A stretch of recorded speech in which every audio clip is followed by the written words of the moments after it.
¿Qué tal? Este es el segundo video, la continuación de el principio de correspondencia, de esta serie de videos que estoy haciendo. Y bueno, en este video vamos a ver el principio de vibración.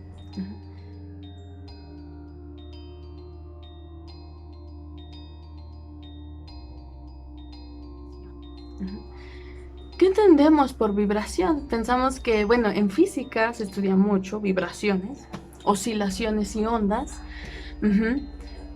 Y en el hermetismo también se le llama principio de vibración. El principio de vibración prácticamente dice nada descansa, todo se mueve y todo vibra. Ese es el principio y así se describe como tal. Esto se aplica para el universo conocido también, no nada más para la naturaleza que se vive aquí en la Tierra. Dice ahora, este principio fue mencionado por hierofantes o grandes maestros en el antiguo Egipto, ¿no? En los grandes templos, ¿no? De iniciación, donde se iniciaban a hombres, ¿no? En el conocimiento esotérico, en el conocimiento hermético, en el conocimiento ocultista, del estudio de sí mismos y de conocer las leyes superiores e inferiores, es decir, de planos superiores y de este plano inferior, pero no inferior por importancia, sino inferior se refiere justamente por el nivel de vibración del que estamos hablando, del principio de vibración.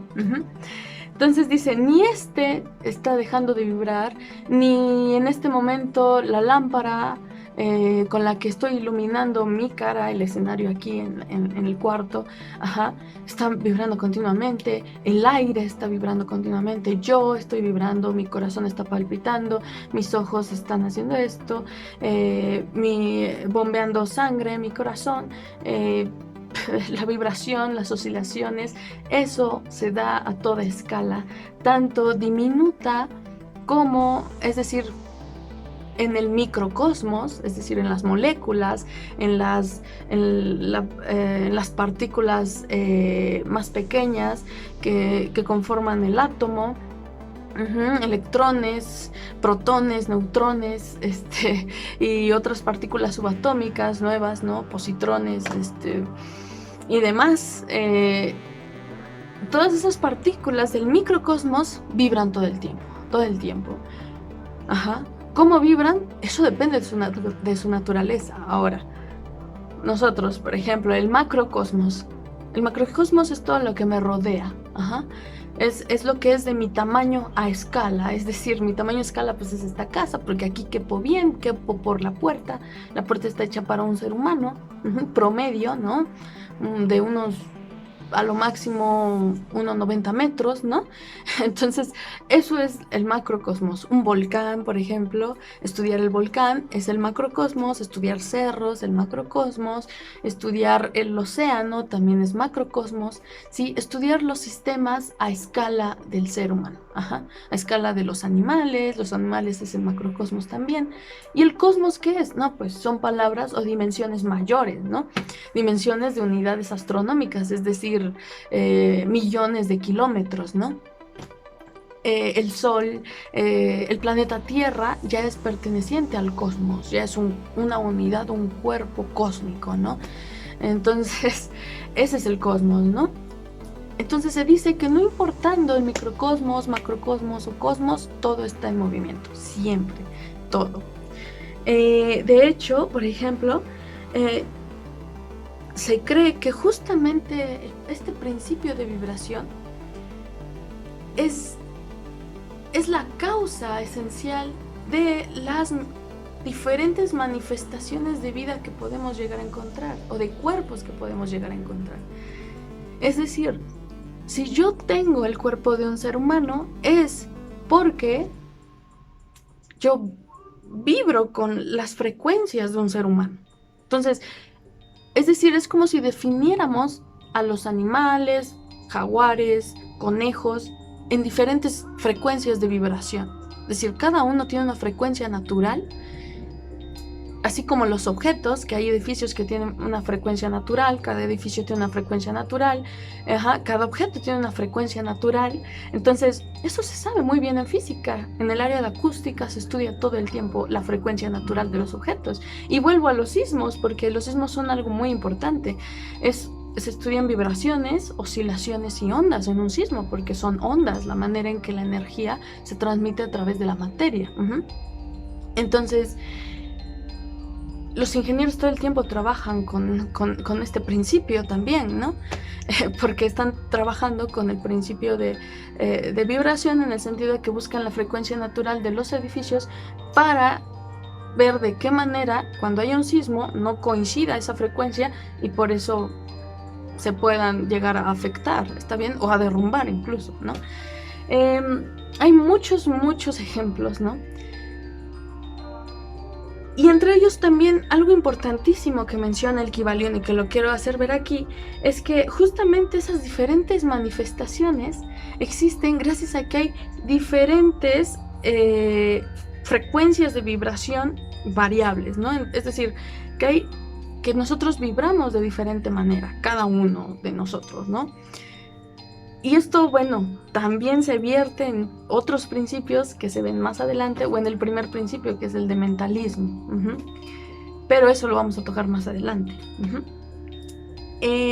Esto quiere decir que justamente nuestra frecuencia de vibración, ¿sí?, se debe, o más bien el principio de vibración es el que define qué tipo de cuerpo tenemos nosotros, ¿no? Cómo vibra mi cuerpo, de manera en que me he configurado así, con cabeza, tronco, 2 manos, 2 piernas, ¿sí?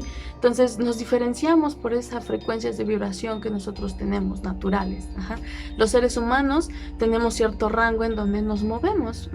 Los animales o los gatos, por ejemplo, en otra frecuencia, los perros en otra frecuencia, las aves en otra frecuencia, etcétera, ¿no? Entonces, a esto es a lo que, digamos, le debemos el que cada uno tenga una configuración o una anatomía diferente a la vibración, a cómo vibran las moléculas de cada uno de nosotros. No es lo mismo la vibración de mis moléculas a la vibración de las moléculas de un gato, de un perro, de un elefante, de una ballena, o del mismo océano, del agua, por ejemplo, ¿no? Entonces, es esto ya tocando el agua. Entonces también, ¿qué podemos ver? Los cambios de estado. Los cambios de estado son un ejemplo del principio de vibración. Los cambios de estado pues son cuando vemos sólido, líquido, gas o estado gaseoso, el plasma o el éter, que prácticamente para los esotéricos eso es importante, esos 5 estados de la materia. El éter ya hemos hablado de él cuando hablamos de los 7 mundos superiores, o planos superiores. En mi video les voy a poner aquí el link, si lo quieren ver, qué es el éter y cómo describen los herméticos ese éter. Entonces, muchos de los científicos antiguos, incluidos Newton y otros, Newton lo menciono porque es muy importante, ¿no?, en el área de la física, y de las matemáticas, en el cálculo diferencial, por ejemplo, y otras cosas que, bueno, es muy extenso el tema, consideraban que el éter era importante. Entonces, muchos científicos hicieron pruebas y dijeron, no, pues no encontramos restos de ninguna materia de este tipo etérico que ellos mencionan, pero no, en realidad este éter era una materia muy sutil, prácticamente que no se puede medir con aparatos físicos, pero sí con otro tipo de capacidades que el hombre o el ser humano puede desarrollar en otros estados de frecuencia que puede obtener el hombre por medio de sus vibraciones o frecuencias mentales. Ahora, en este sentido, ¿qué pasa? Para los griegos era importantísimo los 5 estados de la materia. ¿Por qué? Porque los 5 estados de la materia también los definían ellos por medio de los 5 elementos, o de los 4 elementos que conocemos, que en realidad eran 5. Uno de ellos, como decíamos, era el éter, que era una materia mucho más sutil. El plasma, que representa el fuego. El gas, que representa, por ejemplo, el aire. el líquido que representa el agua y los sólidos que representan la tierra. Entonces, para los griegos eso era súper importante, ¿no? Estudiaban por medio de esos 5 elementos de la naturaleza, pues a los estados de la materia, ¿no?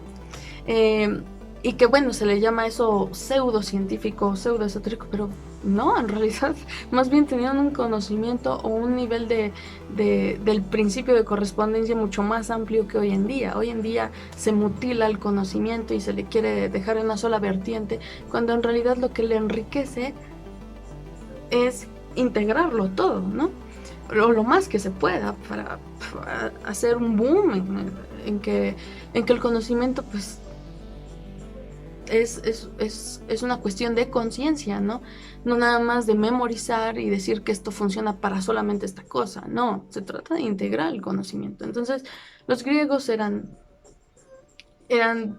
pues justamente, si les queremos llamar, que no se les llamaba científicos, ¿no? Pero pensadores o filósofos que utilizaban todo el conocimiento disponible a su alcance para integrarlo. Eso es lo que los llevó alto, ¿no? Y nada más hoy en día, pues tenemos la influencia de su tipo de didáctica, ¿no? De métodos de enseñanza, incluso del conocimiento que ellos tenían, ¿no? Llegó hasta el continente americano y prácticamente ha formado las escuelas del continente americano. Bien, ahora, también, por ejemplo, esos 5 los vemos en la geometría, cuando en matemáticas se estudian los poliedros. Los 5 poliedros platónicos o pitagóricos, que también se les llama, que son los únicos poliedros que se pueden inscribir dentro de una esfera. Johannes Kepler, que fue astrónomo, ¿verdad? Un gran astrónomo y astrólogo también, muy reconocido, que muchos no quieren decir que Kepler fue un gran astrólogo, pero lo fue también, porque astronomía y astrología son 2 cosas distintas. Kepler también estudió, ¿no? Kepler también estudió los poliedros, ¿no? Que estudiaban los griegos, y en base a estos poliedros, él también siguió utilizando, esa simbología de los 5 elementos, del gas, del fuego, del agua, del aire, de la tierra, el éter, ¿no? Y los ubicó en un sistema solar muy parecido al actual, ¿no? Describiendo las órbitas y las distancias hacia el centro, que era el Sol, donde, bueno, obviamente el sistema era un sistema heliocéntrico, reforzando, pues, los conocimientos de Copérnico. Y lo que hizo, pues, fue ubicar a estos poliedros respectivamente con cada uno de los planetas para describir su tipo de órbita. Estos poliedros, pues, tienen propiedades muy maravillosas que se ven a toda escala también, microscópica, macroscópica, cósmica, y bueno, es una cantidad impresionante de datos que uno puede encontrar. Y les aconsejo que puedan estudiar eso. Entonces ya vimos que el principio de vibración se encuentra en todas partes.